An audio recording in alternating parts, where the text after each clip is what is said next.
अगर मैं आपको बताऊं कि हजारों साल पहले दूसरी दुनिया से आए प्राणियों ने हमारे पूर्वजों से मुलाकात की थी तो एक ब्लॉकबस्टर साइंस फाई मूवी की कहानी लगती है ना? लेकिन क्या होगा अगर ये सबूत किसी सीक्रेट सरकारी फाइल में छिपे नहीं है, बल्कि हमारे मंदिरों की दीवारों पर सबके सामने उकेरे हुए हैं? यही एंशिएंट एस्ट्रोनॉट थ्योरी का कोर है, एक दिलचस्प और विवादित आइडिया कि एलियंस ने शुरुआती सभ्यताओं को प्रभावित किया था। इसने दुनिया भर में लाखों लोगों की कल्पना को पकड़ा है, खासकर भारत में, जहां मंदिर अनगिनत रहस्यों को समेटे हैं।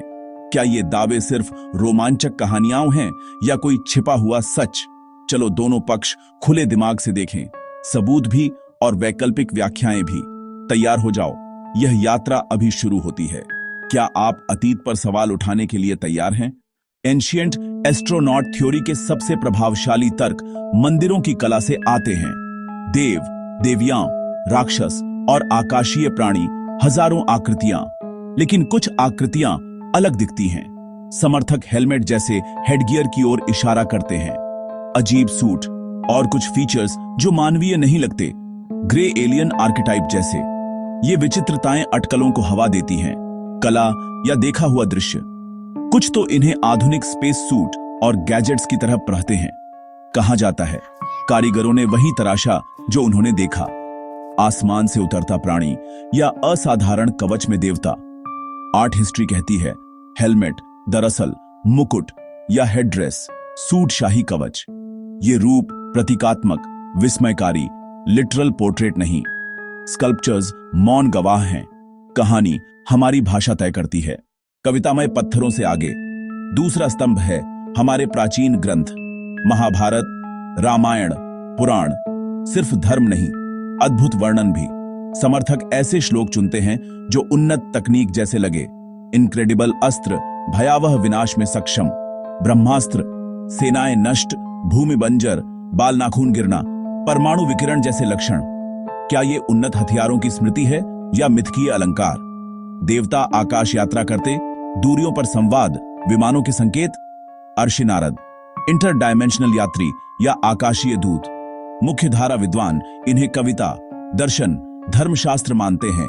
अलंकारिक तत्व, कुछ तकनीकी सरीखी पंक्तियां, पर सैकड़ों श्लोक रीतियों, प्रार्थनाओं, कुल वृत्तांतों के चुनिंदा उद्धरण भटका सकते हैं। हम वही देखते हैं जो मानना चाहते हैं।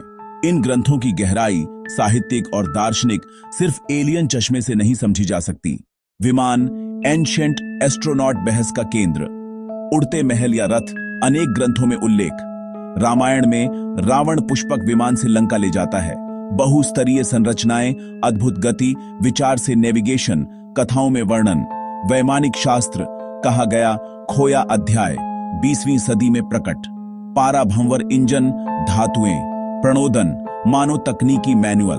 पर वैज्ञानिक समुदाय और IISc अध्ययनों ने इसे अव्यावहारिक बताया। उड़ान सिद्धांत भौतिकी से मेल नहीं खाते, डिजाइन इंजीनियरिंग से बेतुके। संभवतः 20वीं सदी की कल्पना प्राचीन कथाओं से प्रेरित, पर मूल उल्लेख काव्य, प्रतीक, देव केंद्रित कल्पना रहे। कम मशीन, ज्यादा जादुई वाहन। क्या ये तकनीक के सुराग हैं या हमारी कल्पना के पंख?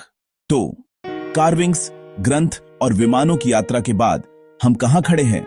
सच्चाई, यह थ्योरी विज्ञान संगत साक्ष्य पर नहीं टिकी। सबूत, अस्पष्ट कला, चुनिंदा पंक्तियां, आधुनिक व्याख्याएं।